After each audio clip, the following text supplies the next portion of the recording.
Last time we talked about the timeline of May 1st, 2022.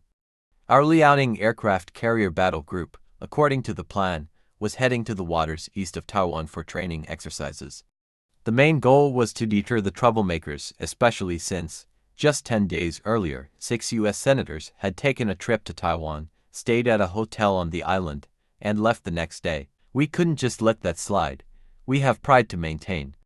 If they dare to come, we need to push back. That's just the way we are. No matter what, we always try to get the upper hand, while claiming that we're losing out.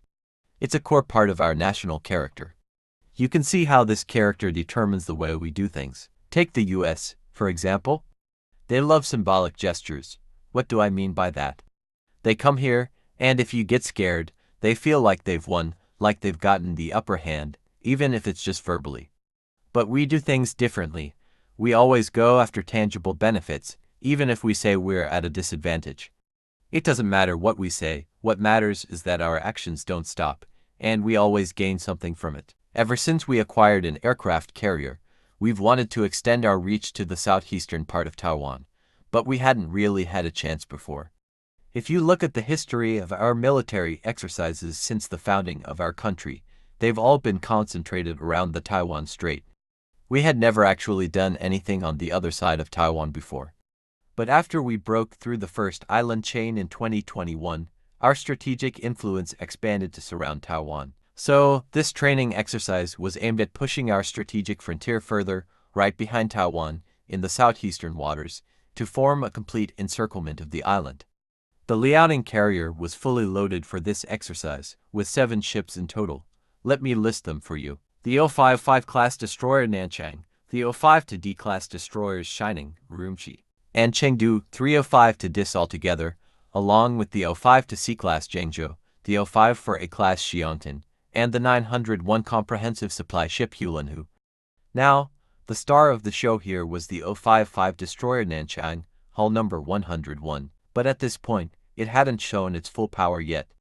This situation is pretty complicated, so we'll take it step by step.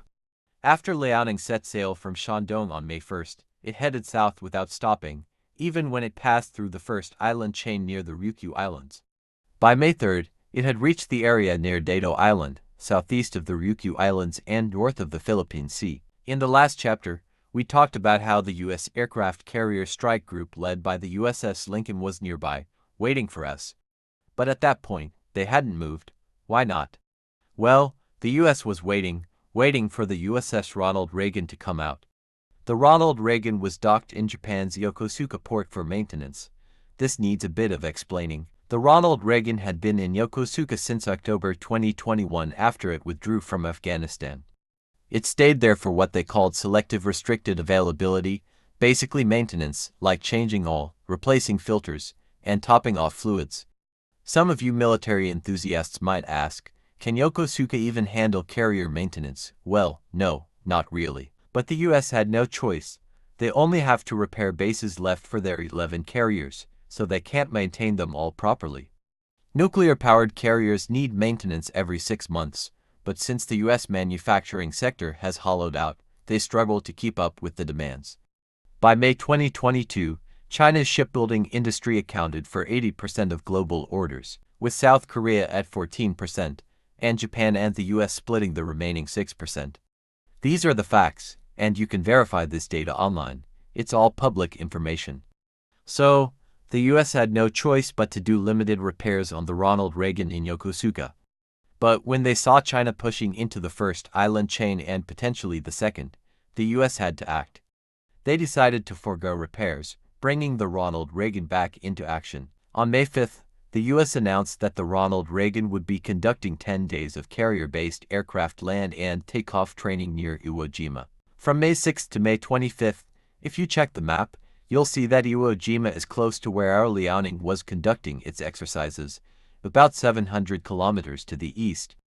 At the same time, the USS Lincoln was positioned about 300 kilometers to the south of our Liaoning, creating a north-south pincer. To make matters worse, the U.S. called in Japan's Maritime Self-Defense Force, which deployed the helicopter carrier Izuma. The Izuma is a new ship, commissioned in 2015, with a full displacement of 27,000 tons. Although officially a helicopter carrier, it's fully equipped with a flight deck and can handle F-35B stealth fighters, E-2D early warning aircraft, and anti-submarine helicopters. Japan was particularly excited about this operation because, ever since its defeat in World War II, it hasn't had much of a military presence on the world stage. Japan has always been a martial nation, but after the war, it was forbidden to have a military.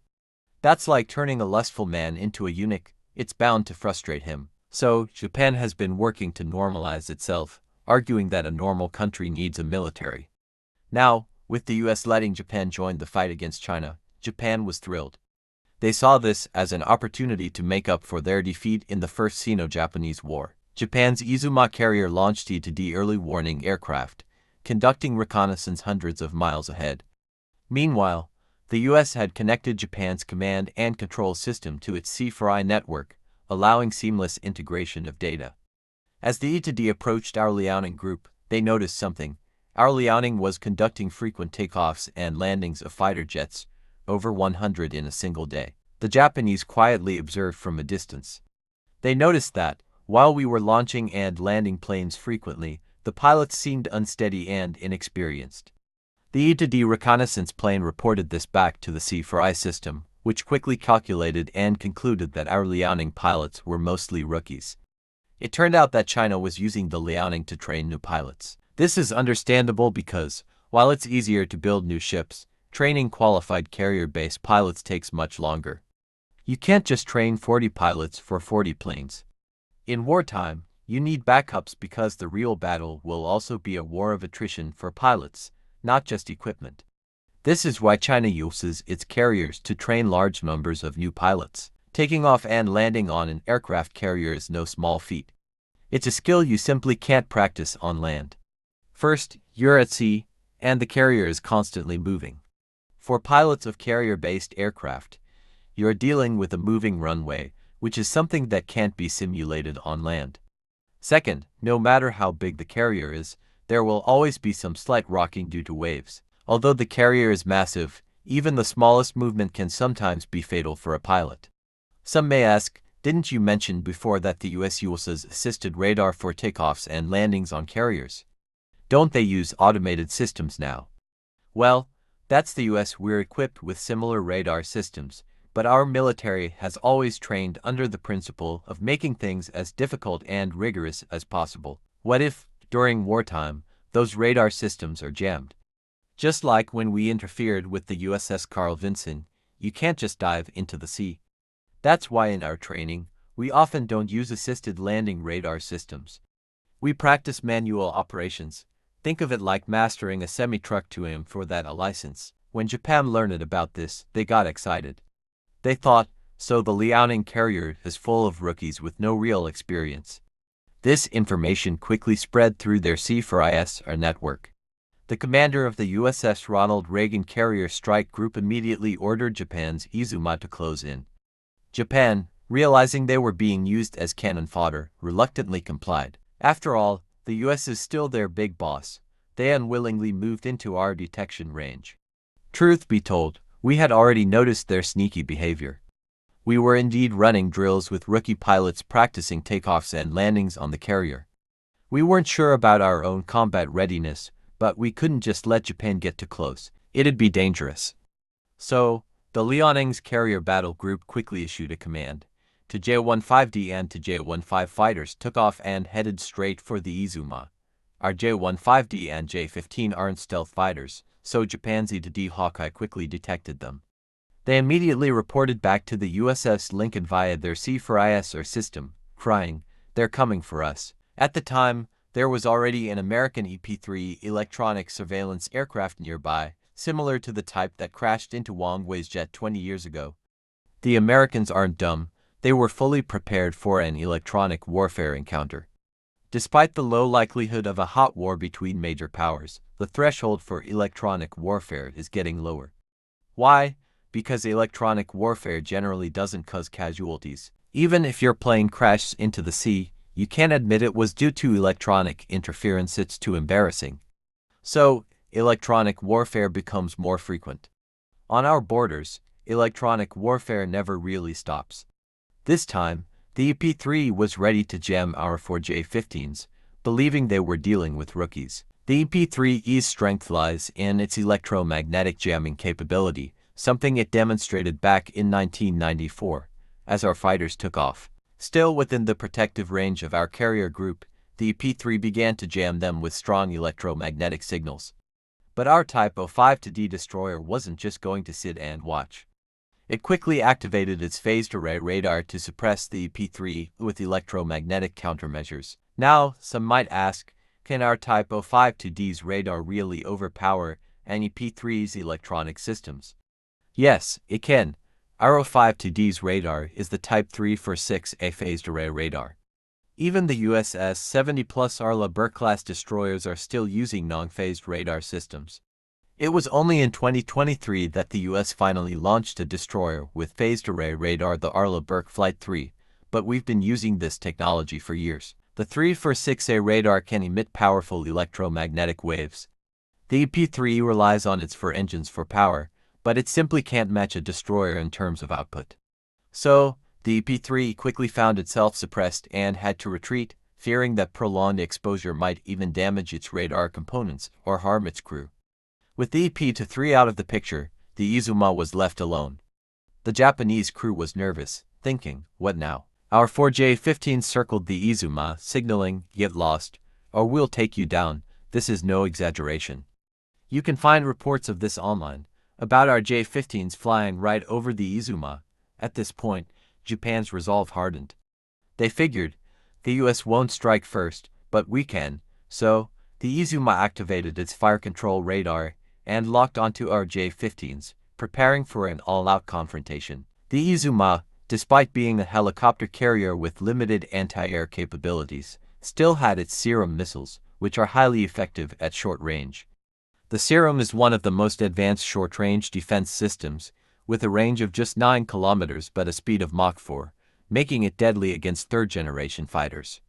Just as the Izuma locked onto our J-15s, its radar was jammed by powerful, directional electromagnetic interference. What happened? Our J-15D electronic warfare aircraft had launched targeted jamming. The Izuma could receive interference, but it couldn't send out radar signals. It's like being in an argument where only one side gets to talk while the other is silenced.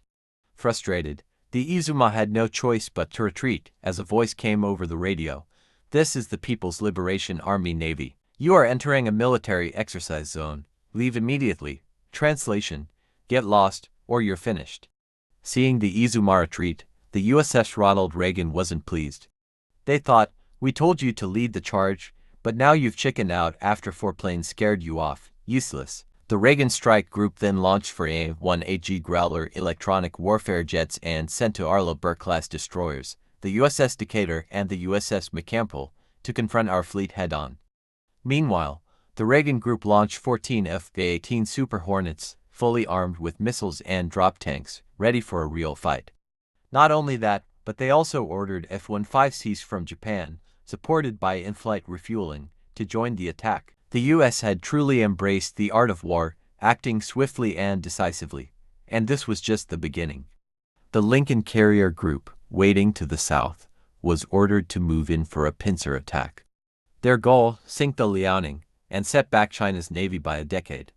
The Lincoln Group dispatched its own destroyers and cruisers, along with F-35Cs and F-18s. This was no longer just an interception, it was a full-blown war scenario, with 2 Nimitz-class carrier strike groups attacking our 40,000-ton Liaoning. On paper, it looked like the Liaoning was doomed. But how did we break through this dire situation? Stay tuned for the next part.